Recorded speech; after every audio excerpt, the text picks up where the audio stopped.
So I think I'll come to my presentation. We are already more than 1 hour. Let's try to finish this. Uh, Sagar, can you just load my presentation rather than I'm loading it? Okay, sir. So we saw. So fortunately, we are at a center where we get patients who can pay, and we offer them in a appropriate patient to use impella. And last year was good that I could use almost 15 16 impellas over a year, and this year, even if it is going more, almost 2 impellas a month, so maybe 25 impellas in a year we are looking at. So I think before I started using it, even I had a lot of speculation. Even I had a lot of doubts in my mind whether this is a very high cost. But I tell you, after having used it, we get so many patients where we know internally that this is a very, very high risk patient for revasc. And the one algorithm I'm going to discuss, and that will be the key point in determining whether we should offer where we should offer impella to our patients. So this is my presentation, reinforcing high risk PCI, the imperative use of impella. Sagar, move, yes. So this is the case. So I'll give you the case summary prior, but then some of the data. So this is a 62-year-old male patient which was very sick. I mean, he had MI in Amritsar. He had a myocardial infarction in Amritsar, and LV went down to 25%. He was in heart failure. He was in shock. His systolic pressures were 75. So after the angio, his coronaries were extremely bad, which I'll going to show. And he was actually offered nothing. So he was offered that even surgery is very difficult, even angioplasty is very difficult. So it's a no-no for anything. So then the patient was very frustrated. This is the angiogram, which was done there also, and then I did it. It's a left main bifurcation. Look, circumflex is hardly perfusing. LED is very bad, diffuse vessel, and RCA, there was a tight mid lesion and a diffuse PDPLB with a LV of 25 with the acute MI, almost denied everything. So patient was also on NIV. His saturations were low, his pressures were low. So this is the state of affairs. So now I come to that how we planned, and this is, let's see some of the slides. So once we talk of mechanical circulatory support, the key principles: does a patient have a need of MCS? I think this is I'm going to answer in one slide, and that slide will put in the group also. That's a beautiful slide.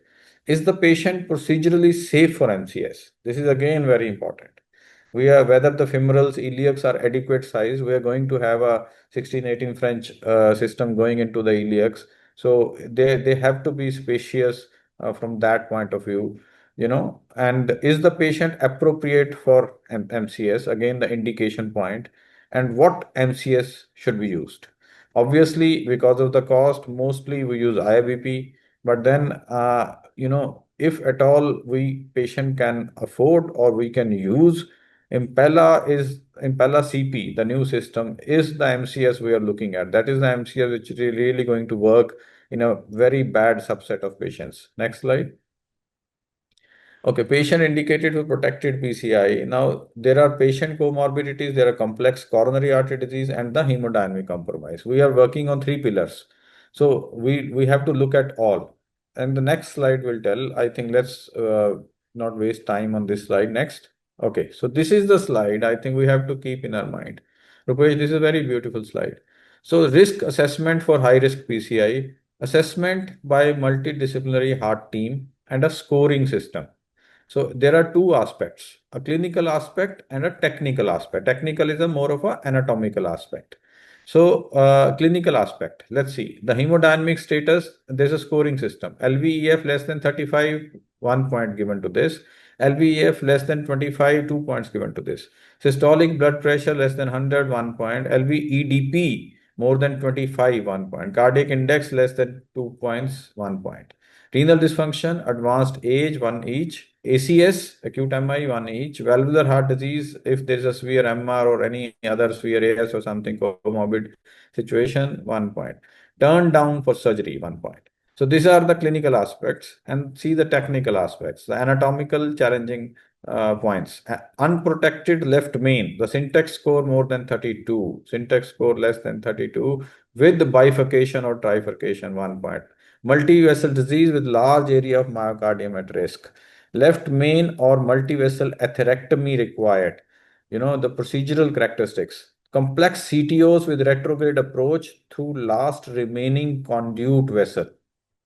Now, these are the technical points we know, but we are amalgamating into one slide and develop the scoring system. Now, if here the score is more than 5, this then the patient is a very, very high risk patient. We should seriously consider MCS. That point is secondary whether patient is affording or not. It should come to our mind that the outcome results will be better if we use MCS. 3 to 5 still towards MCS, but less than 3 is a conventional PCI. So this is a scoring system I'm going to put in on our group also. And this is very handy, and we should always look at this. This is specifically meant for Indian settings. Next slide. Okay, so then there is a data. I'll skip the data for the sake of time, but I will also put a danger shock trial on the group. Now, danger shock trial is a trial which actually continued for many years. It was very difficult to test impella versus conventional or IBP. It's very difficult to compare the two groups since impella is a rarity. We can't use at our will. So it took many years to enroll the patients. And finally, there is one trial which shows a survival benefit with the impella usage in a cardiogenic shock group. Next. So I'm skipping these things. There are many other trials, but major trial is a danger shock trial, which has given us a survival benefit with impella in a cardiogenic shock patient. Next. Next. Let's skip these slides. Next. I'll come to the case again. Okay, so this is okay. So this is one slide ACC AHA guidelines. Now it's a 2A indication that I'll read that. In selected patients of STEMI and severe refractory cardiogenic shock, insertion of microaxial intravascular flow pump is reasonable to reduce death. It's a 2A indication. In patients with mechanical complication of ACS, short-term MCS devices are reasonable for hemodynamic stabilization as a bridge to surgery. Now, IABP has moved to class 3, which I am not convinced. I think still in our setting we have seen that IABP works. I am not propagating that. So I think wherever we can't use MCS, we continue to use IBP. I'm not giving a message that we should not disregard IBP also. Next. So this is Impella. We all know it's a microaxial pump. Next.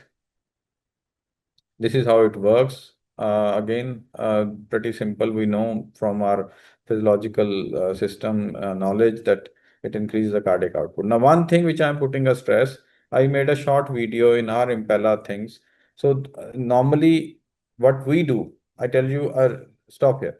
What we do, like this patient, and there are many other patients who are actually now Impella is being planned for a cardiogenic shock, heart failure, decreased LV with severe MR in these situations.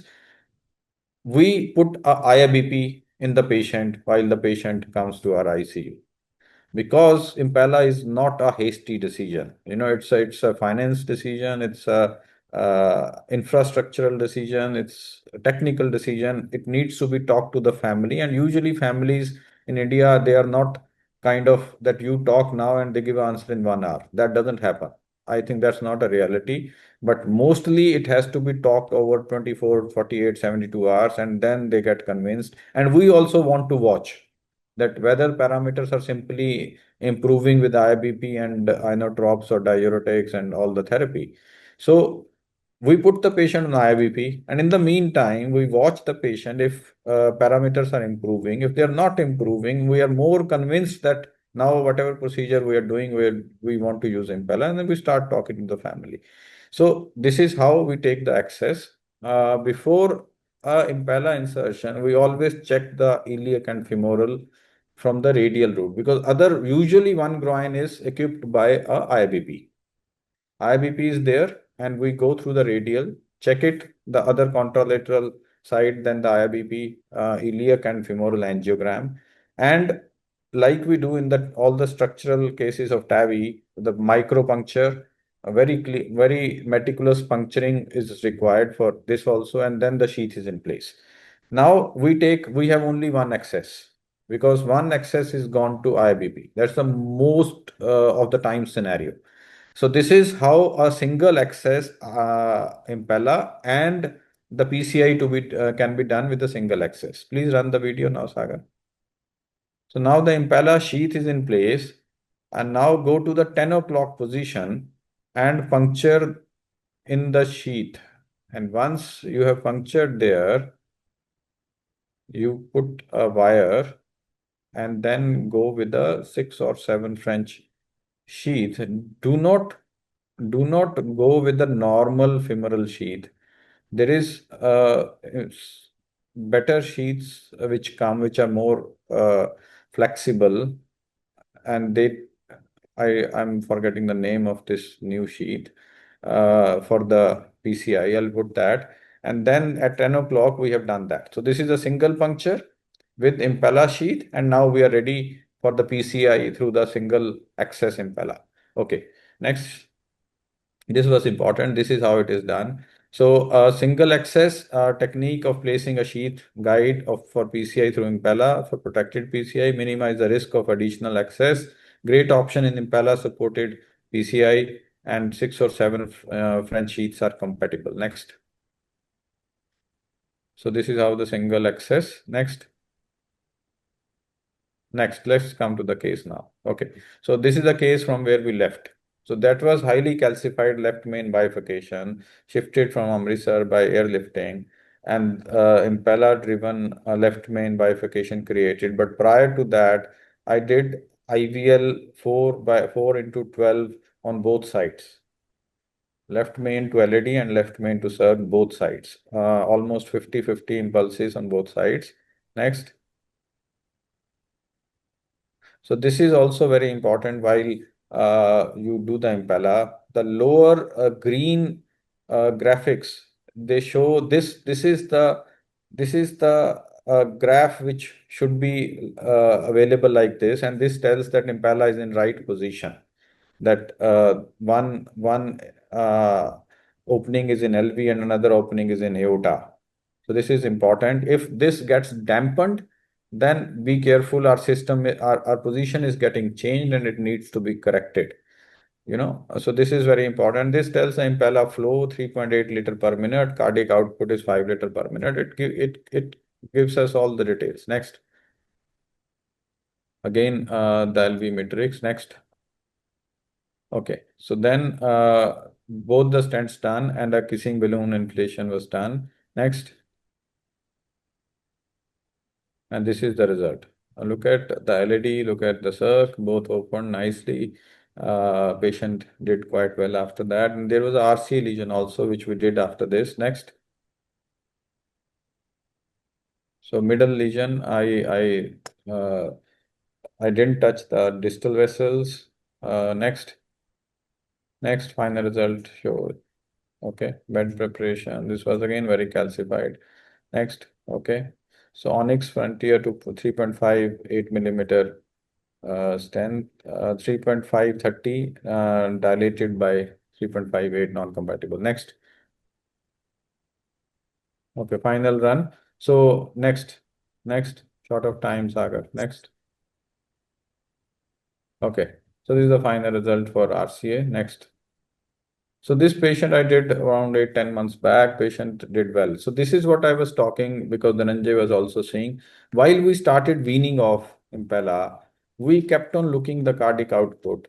We kept on looking other parameters, the mean arterial pressure, and if that is good enough, we can wean off in cath lab itself. Next. So these are the trends. Look at that. 4.9 cardiac output. We are decreasing impella flow, and the mean aortic pressure is 91. LVEDP is 10. So we are good here, and we can actually we have already reduced impella, almost weaned off, and LVDP is still good. It's not increasing, so we are good to go. Next. Okay, this is case number two. I'll be little quick here. 57-year-old patient, diabetic, unstable angina. Look at it's 15% EF, moderate MR. Patient was admitted with congestive heart failure, requiring BiPAP for many days. Next, and look at the coronaries. Now, LV is bad, coronaries are bad. So the scoring system obviously comes around 5. Next, so look at the left system and look at the right system. Everything is punched out. Next. And to tell you, we initially thought this is a very difficult case, let's not touch it. We kept on stabilizing the patient and gave all our surgeons all the space to decide whether they want a surgery. The surgery denied after 4 or 5 days of stabilization, and then we decided that patient is no other way out, and they agreed for impella. Next. So again, IVL, calcified vessels. Next, next. Two stents in LED. Next. This is a pullback. Next, it looked good. It looked good. Next, next. Okay, final result is there. उस patient का दिखाओगे पीछे और पीछे आओ, पीछे आओ, पीछे आओ. Okay. हाँ, run this. Run the angiogram. Run this video. Yeah. Okay. Yeah, look at the LED. We got a good result with two stents with IVL on Impella, and patient did well. Patient did well. This is again more than 6, 8 months old patient. Next. Okay. So finally, I'm coming to the final slide, which is a take-home message that, the combination of advanced mechanical circulatory support devices and encouraging results from danger shock trial has contributed to a rise in complex PCI among high-risk patients. The good point is, I think complex PCIs now is more and more operators are doing. So, and I'm happy that they are very bold and they are trying to take the risks. So it is within a reach of operators everywhere. So this is a happy news that our cardiology environment has grown. Our PCI operators, they are ready to take all the calculated risks. But yes, so within that, because they are doing complex things, I think meticulously we should plan this. So in hemodynamically unstable patients with severe LV dysfunction, using a single bore 14 French vascular access has proven to be both safe and effective. It can be a single access, which is easier, and then we always close in the end with ProGlide and a angioseal. Always we place one ProGlide to start with, and then once we come out, we place one angioseal. So closure is done. So vascular complications is one issue where we are slightly prohibited to use Impella, but meticulously planned, it doesn't give rise to any issues. So idea is, we have seen the scoring system. I'll put that in the group. And wherever possible, wherever patient can afford, wherever we can have a reimbursement from some PSUs or CGHS system, we should consider in a complex subset to use Impella CP as a mechanical circulatory support. Thank you. And yes, in the end, this is the last slide, so save your date. We are now getting geared up more and more proactively. 23rd, 24th August, Saturday and Sunday, Hotel Oberoi, Gurgaon. So Acardmy is, we are a family. Please feel free. And we specifically also mentioned that we are creating IIC LIs. So all the proactive Academy members will be IIC LIs, where they will be having more privileges than anybody else. So we are still, you know, deciding on that, what are those privileges. So, but yes, please be there. And anybody who's still not registered and who is finding some difficult thing to get registered, there is a website which is functional. Just put in our group of Academy, we'll manage. So thank you very much. And it was a wonderful Sunday session.